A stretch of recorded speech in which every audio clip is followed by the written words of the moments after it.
Hello, my name is Kate Vieyra, and I am an undergraduate student at the University of Kansas. I am currently enrolled in Professor Maya Stiller's course titled Ceramics of East Asia. In this presentation, I will share an overview of an article by Bing Zhou. The article is titled Ancient Objects, New World, Fake Celadon Production in Longquan in the early 20th century. First, I'd like to share a bit of information about the author. Bing Zhou works as a director of research at the East Asian Civilizations Research Center in Paris, France. She conducts research on two sets of Chinese objects, ceramics and enamels. Bing Zhou's goal is to explore research methods that can contribute to a new connected history based on the visual and historical analysis of objects. Now that I've introduced the author, I will provide some background information about the time period and the rise of counterfeiting. Up until the late 1800s, the art market in Beijing was largely influenced by the imperial elite. Government officials hired art dealers to manage their assets as well as handle gifted artwork, which was central to social relationships at the time. Art objects acted as currency and capital within the closed circle of the imperial elite. However, in the late 1880s, the art market in Beijing began to change. One reason for such a change is that art objects were being sold off by members of the imperial family. At that time, the number of foreign art dealers and collectors began to grow, which created an increased demand for such objects. Which is especially interesting is that the foreign collectors were actually more interested in ceramics than the Chinese collectors. This increased demand for antique Chinese ceramics resulted in counterfeit pottery workshops being established in Chinese cities with the goal of creating pottery that could pass as antique Celadon wares. Now that I've shared some historical context, I'm going to take just a moment to discuss terminology used in the article before moving forward with the content. So as someone not in the academic art history world, I was uncertain of the meaning of the word sherd. Upon looking it up, I discovered that sherd is a variant of shard. However, the meaning is slightly different. According to the Merriam-Webster dictionary, the definition of shard is a piece or fragment of a brittle substance, such as ceramic, metal, glass, or rock. However, sherd refers only to ceramics. So a sherd is a fragment of pottery. Okay, back to the content of the article. As I mentioned previously, the demand for authentic Celadon wares increased, and as a result, counterfeiting operations sprang up. However, at this time in history, the style hadn't really been made in quite some time, so the knowledge needed to be rediscovered. During the 1890s and onward, ancient kiln sites in China were extensively excavated. The main objectives for these excavations were to find whole antique Celadon ware and to collect sherds for reconfiguration. Such findings were drawn and described on paper by experts. This allowed for the circulation of literature and manuals that described the process of making Celadon ware. Interestingly, in the early 1900s, the potters of Longquan were still searching for lost ancestral knowledge of Celadon production, while Japanese potters had already mastered the Longquan style of Celadon ware.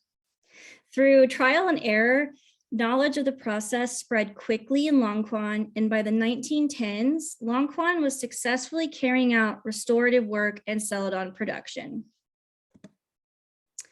Now I'll talk about the art of restoration and counterfeiting. A notable example of a restoration workshop was owned by a Japanese pharmacist named Yukihara Shihai.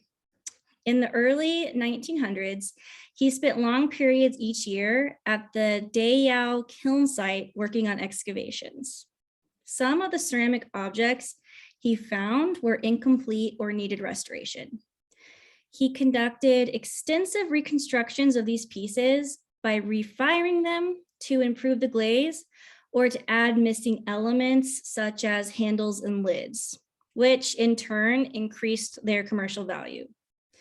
Yukihara made a wide range of inauthentic ceramics. Some pieces were made from excavated sherds and completed with newly made parts. Also, he refired whole monochrome pieces he found and painted Japanese style motifs on them to make them more attractive to the Japanese collectors. He became well known in Longquan for his restoration work. Counterfeiting is slightly different than restoration, as counterfeit objects were made to deceive. The owners of counterfeiting workshops were mainly the local elite, and some were merchants or civil servants. The author Bing Zhou states that Liao Jianzhong was the first counterfeiter in Longquan to be clearly identified. The counterfeit ceramics he made were of exceptional quality and were said to fool the most knowledgeable collectors. He made his wares by studying models drawn in manuscripts. Others in Longquan followed suit and entered the lucrative world of counterfeiting. The easiest and most common way of replicating perfect forms was by using molds. And instead of building kilns, counterfeiters rented space in the Anagama wood kilns at blue and white pottery workshops. However, firing the wood kilns proved difficult to master. As a result, most counterfeit pieces made were quite small because large pots warp easily in the wood kilns. Eventually, the use of wood kilns was abandoned in favor of easy to fire gas kilns. Once the work was fired, the pot's quality was observed. The pots that were less than exquisite were sold as modern copies. It was only the exceptional pots that underwent an aging process to pass as an authentic antique. The main way of aging the appearance of counterfeit ceramics was by using acid. In addition to acid immersion, intentional imperfections were added by chipping the foot or the lip of the piece. Also, it was common for these pieces to actually be buried while waiting for buyers. The author of the article, Bing Zhou, made several statements throughout the piece. First, she stated that Japan played a significant role in reviving the Longquan celadon technique. The Japanese art dealers restoring the antique pieces with Japanese motifs resulted in a direct link between the Japanese market and Longquan. Next, Bing Zhou writes about the spread of information via manuscripts and literature written by scholars. Zhao states that the creation of drawings and instructive literature aided in the expansion of counterfeiting operations. And towards the end of the article, the author discusses the local perception of counterfeiting in China. According to Bing Zhou, the elite of Longquan viewed the revival of celadon wares as vital to the economy. Also, the art of counterfeiting and producing successful fakes was seen as an honorable act, and the ability to deceive was proof of mastering this rediscovered knowledge. The author makes the point that this particular case of counterfeiting in Longquan takes on a positive ideation instead of being implicated by immorality. Finally, the author states that historical and social context is important to understanding the history of fakes. Throughout the article, Bing Zhou supports the ideas being explored and the statements being made by sourcing local archives, manuscripts, and literature. For example, Liao Xianshang was identified by the author by sourcing trial archives at the Longquan Criminal Court. Apparently, his studio was robbed in 1919 and archives exist detailing the legal proceedings. This is how the author was able to date Liao Jianzhong's counterfeiting activity. Additionally, the author utilizes images from a manuscript by Chen Zuohan that had detailed drawings of ceramic forms. I will close out my presentation with some final thoughts.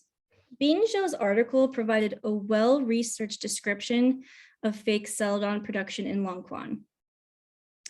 The author mostly recounted the historical events and pertinent people involved in counterfeiting during the 20th century without making a substantial argument. It is evident that the author had to conduct research in Longquan to obtain archives that prove the involvement of certain people. The extensive research by Bing Zhou led to interesting connections being made between the people involved during that time.